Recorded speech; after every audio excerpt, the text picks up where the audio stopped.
Crianças e adolescentes gastam cada vez mais tempo envolvidos em mídias sociais e com jogos virtuais, desenvolvendo mais as habilidades técnicas do que as sociais, deixando-as um pouco de lado. E isso tudo somado com a vida agitada que levamos, pode afetar o nosso modo de perceber o outro. Considerando este cenário, a preocupação com o outro nem sempre tem sido uma prioridade para nós. O desenvolvimento da empatia deve ser levado muito a sério pela família, pelas instituições educacionais, em todos os espaços educativos.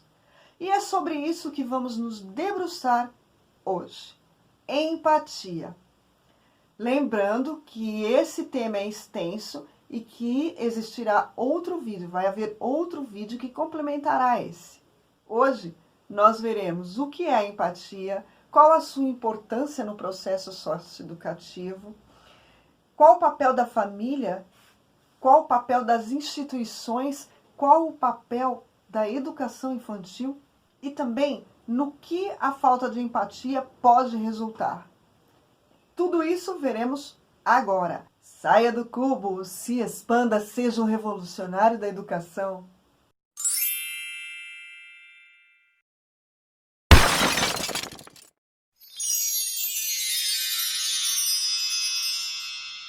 Eu sou Andréa Santaterra e este é o canal Confraria Revolucionária. Se este conteúdo faz algum sentido para você, deixe seu like, se inscreva no canal, tem vídeo novo toda sexta-feira.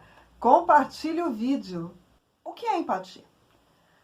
A palavra empatia originou-se da fusão de duas palavras gregas, para dentro, e pathos, sentimento.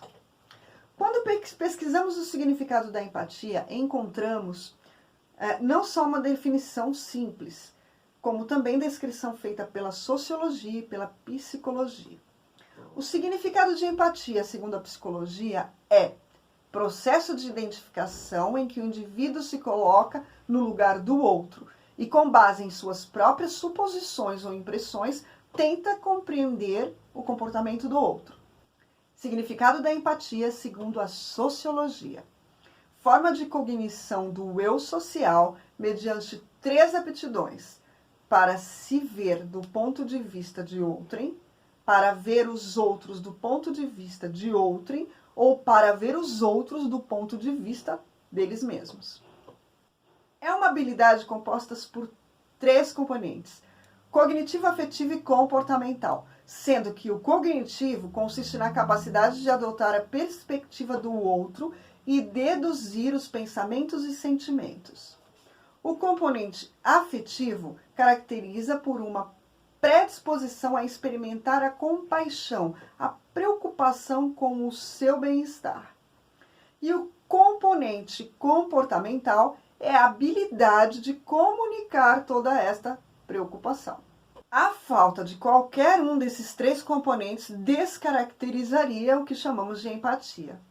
De acordo com a pesquisadora e escritora norte-americana Brené Brown, há 4 qualidades associadas à empatia: capacidade de tomar perspectiva, ou seja, ver o ponto de vista do outro, ausência de julgamento, reconhecer emoções em outras pessoas, saber comunicar essas emoções. Captar o que a outra pessoa está sentindo é uma das qualidades do ser humano ligadas à inteligência emocional e, portanto, pode ser desenvolvida.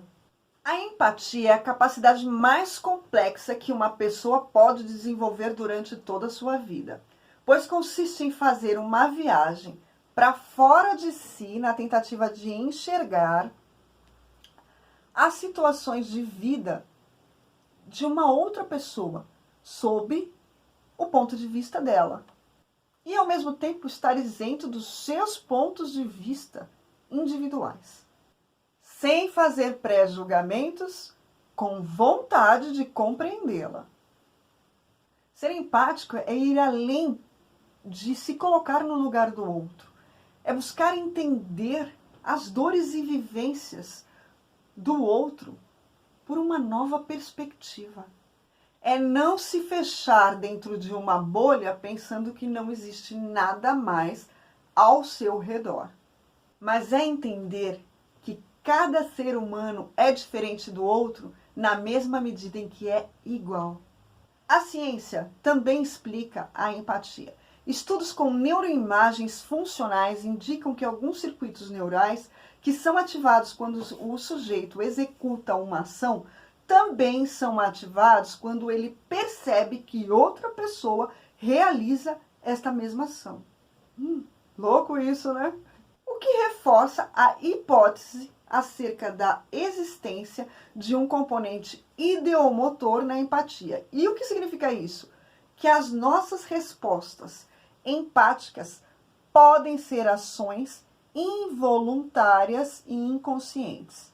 Ou seja, uma hipótese seria que nascemos com essa capacidade. Na psicologia existem algumas correntes de pensamento sobre empatia, e uma delas afirma que ela se refere a um traço, a empatia se refere a um traço de personalidade no qual a pessoa possui a habilidade de reconhecer os estados mentais de outras pessoas, bem como observar quais emoções essas pessoas estão sentindo.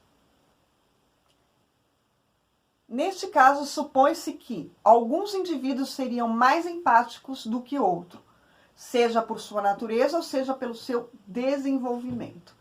Em outra perspectiva dentro da psicologia ainda, é que a empatia é vista como um conjunto de respostas afetivas cognitivas, ou seja, acontecem situações específicas onde o nível da empatia varia de momento para momento. Neste sentido, afirma-se que existem estímulos externos e internos que fazem o indivíduo aprimorar esta habilidade. Há ainda aqueles que dizem que é uma habilidade que se encontra inscrita em nossa herança biológica e que, portanto, desenvolve-se naturalmente, mesmo em animais de outras espécies, mas que nos seres humanos podem ser potencializadas pela educação e pela estimulação direta. No que pode resultar a falta de empatia? Michele Borba, psicóloga educacional e autora do livro, a tradução é mais ou menos assim, Para Fora de Si, por que crianças empáticas são mais bem-sucedidas em um mundo que parece girar ao redor do umbigo de cada um. Ela acredita que o aumento do narcisismo e a perda da empatia são as principais razões para que quase 1/3 das crianças nas escolas estarem deprimidas e com problemas de saúde mental. A falta de empatia pode ser associada a problemas como bullying, intolerância, preconceito e violência. Quando não existe a empatia, perceber o sofrimento do outro fica muito mais difícil. A falta de empatia pode trazer problemas como transtornos sociocognitivos, relacionados à agressividade exagerada. Pode resultar em abusos contra pessoas e animais, preconceito social, racial, baixa autoestima e depressão. Em 2011, durante uma conferência anual de Associação Americana para o Avanço da Ciência nos Estados Unidos, uma equipe de pesquisadores apresentou dados que a falta de empatia em crianças entre 7 e 12 anos pode ser sinal de futuros atos antissociais, podendo suscitar até mesmo comportamentos severamente violentos, tornando-se um risco para a psicopatia na fase adulta. A falta dela também pode resultar na não efetivação do processo de ensino e aprendizagem. E isso acontece porque sem empatia fica praticamente impossível estar disponível para o outro. E sem empatia não se efetiva relações. Não é possível pensar em educação sem as relações, sem a comunicação. Empatia e família. Aqui é onde tudo começa. A psicoterapeuta Ana Olmos discute o sentido do vínculo no processo educativo e destaca a importância da família e da escola para a formação de crianças e jovens empáticos. Ela fala em seu artigo Empatia, algumas reflexões, sobre 2 exemplos clínicos de fatos corriqueiros relatados por crianças e adolescentes em sessões de psicoterapia. Relato 2. Hoje eu vi um menino pobre pedindo dinheiro no farol. O maior frio e ele sem casaco. Minha mãe conversou com ele. Ela disse para mim que a gente não escolhe onde nasce, que os pais dele não puderam pagar a escola para ele. Ele lá fora e eu dentro do carro. Um frio. São duas percepções de realidade formada por crianças identificadas com as percepções que receberam e constituíram em casa, na família. A primeira se relaciona com o menino que se aproxima através do medo que lhe foi incutido, o que determina o seu preconceito. A segunda se relaciona com o sofrimento do menino, que se identifica com ele. Se identifica porque a mãe lhe disse que as pessoas não escolhem onde nasce. Ou seja, o comportamento familiar é um dos fatores mais importantes na construção da empatia. A cultura familiar pode favorecer a empatia ou não. A criança pode ter empatia ou desprezo por alguém dependendo dos valores aprendidos em casa. Os pais são os primeiros modelos para os filhos, como mais tarde serão os professores, educadores e seus amigos. Ainda segundo a psicoterapeuta Ana Olmos, quando se tem empatia, o desconhecido não é tão desconhecido assim. Nós nos reconhecemos nele. A criança, quando empatiza, reconhece em si própria aquilo que está vendo no outro. A criança que não empatiza, rejeita em si aquilo que está vendo no outro. Quando vemos uma pessoa numa situação ruim, para nos identificarmos, temos que aceitar nossas próprias limitações que nos permitem nos colocarmos no lugar do outro. Agora eu vou falar sobre alguns comportamentos que ocorrem em algumas famílias e que podem resultar na falta de empatia. Primeiro, a criança que precisa se preocupar com a própria segurança e bem-estar, ela torna-se menos disponível para prestar atenção às necessidades e sentimentos dos outros. Segundo, violência doméstica. Acostumar-se com a violência em casa torna-se as crianças tipicamente inábeis para reconhecer e responder apropriadamente a estados emocionais de outras pessoas. 3. Crianças maltratadas ou que sofrem castigos físicos repetidos tendem a responder com ameaças, raiva e agressão física ao mal-estar dos companheiros. Tendem a ser retraídas e a ter pouca autoestima e mostrar padrões reativos de hostilidade e agressividade. 4. Coerção e ameaça de punição. Com o objetivo de melhorar o comportamento, também promove a preocupação voltada para as consequências externas e prejudicam o comportamento social. 5. Autoritarismo e distanciamento afetivo. Fazem com que a criança até obedeça e leve a mensagem a sério, mas não promovem o sentimento e a preocupação empática. Estimular exageradamente a competitividade pode provocar preocupação excessiva com o próprio desempenho, prejudicando a inclinação das crianças de responder diante da necessidade dos outros. O desenvolvimento da empatia inicia-se, portanto, dentro da família, na forma como são transmitidos os valores. Para refletir, quantos pais e mães responsáveis são verdadeiramente empáticos? E como eu posso ensinar aos meus filhos algo que eu ainda não tenho desenvolvido e praticado no meu dia a dia? Lembra? É aquilo que eu tenho falado em muitos vídeos. Eu não posso dar aquilo que eu não tenho. Eu preciso desenvolver em mim primeiro, para depois fazer acontecer no outro, ajudar o outro. Empatia na educação infantil. É aqui onde ela terá terreno fértil para se desenvolver, para se aprimorar e ir se autorregulando segundo as vivências diárias das crianças. Sabe o pranto espontâneo dos recém-nascidos? O choro reativo, que é aquele em respostas aos outros bebês que estão no berçário? Pesquisas mostraram que o som do choro dos recém-nascidos provoca mais choro reativo que o som de igual intensidade sonora, mas sem significado. Ele provoca mais choro reativo do que um de bebês mais velhos. E mais choro reativo do que o próprio choro sintetizado do próprio bebê gravado. Segundo o etnólogo e primatólogo Frans de Waal, um bebê chora em seu primeiro dia de vida ao ouvir outro bebê chorar. E assim começa a empatia.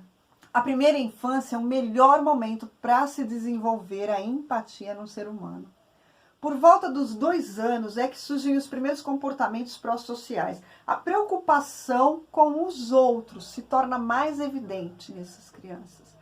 Nessa fase, elas se preocupam cada vez mais com o desconforto das outras pessoas. Compreendem as dificuldades dos outros e buscam maneiras para confortar e para ajudar.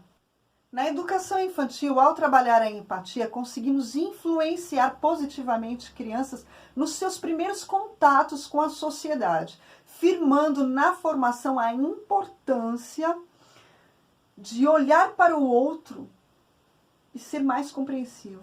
Quanto mais cedo você colaborar com a criança no sentido dela aprender a conviver em grupo, mais facilidade ela terá nos seus relacionamentos futuros. Afinal, as relações sociais farão parte da vida toda dela. Sem o ensino da empatia na infância, as relações da criança com colegas, professores, com a sociedade, de uma forma geral, podem ser superficiais, sem espaço para cooperação, compreensão e para solidariedade. A Dinamarca é um país referência em educação infantil e também é considerado um dos lugares onde as pessoas são mais felizes, segundo o relatório de felicidade do mundo, que é o World Happiness Report de 2016. Será que existe alguma relação? Façam as suas deduções a respeito. Empatia e a instituição educativa. A instituição educativa deve se mostrar ser empática e fazer com que crianças e adolescentes criem senso de responsabilidade e assumam papel de protagonistas das mudanças no mundo, e em seu próprio ambiente, no próprio ambiente que o cerca. O ambiente deve ser preventivo. O que quer dizer que é no sentido de desenvolver um ambiente que previna o que considera o contrário da empatia, que seria o preconceito, o estranhamento, a aversão e desprezo ao diferente. Esse ambiente deve ser cuidador, no sentido e no que diz respeito a situações já acontecidas. Dar respostas, tendo ações claras de proteção e de orientação a essas crianças e adolescentes. Deve também ser um ambiente confiável e inibidor. E o que isso significa? Um local onde se pratica a empatia em todas as áreas. Portanto, se desenvolve ações no sentido de respirar a empatia dentro desta instituição, em qualquer lugar, por todos os profissionais que estão dentro dela, não somente pelo educador que está em sala. Lembre-se que educação é pelo exemplo, então tem que ser praticada por todos desta instituição. Deixe que tudo isso seja muito perceptível e natural às crianças e aos adolescentes. A empatia favorece a criação de ambientes colaborativos e ajuda pessoas a lidarem melhor com os conflitos e imprevistos em suas relações pessoais e profissionais. Por isso, as instituições educativas precisam rever os seus valores e as suas práticas para incorporar a empatia neste ambiente de trabalho e nas relações entre seus colaboradores. Crianças e adolescentes e famílias também, são os atores envolvidos no processo educativo. É preciso que todas as partes integrantes percebam seu papel na transformação social e saibam desenvolver relações saudáveis e empáticas. Maria Amélia Cupertino, mestre em educação, coordenadora do Colégio Viver, localizado em Cotia, São Paulo, com o artigo Empatia na Discórdia, acredita que o ambiente educativo deve possibilitar a convivência com a diversidade. Para ela, a resolução de um conflito não deve centrar-se na punição, mas recorrer ao diálogo, à escuta. Se a escola opta por um modelo de solução de conflito tradicional, no qual a autoridade julga e impõe penalidades, os envolvidos no conflito muitas vezes sequer pensam sobre o que aconteceu.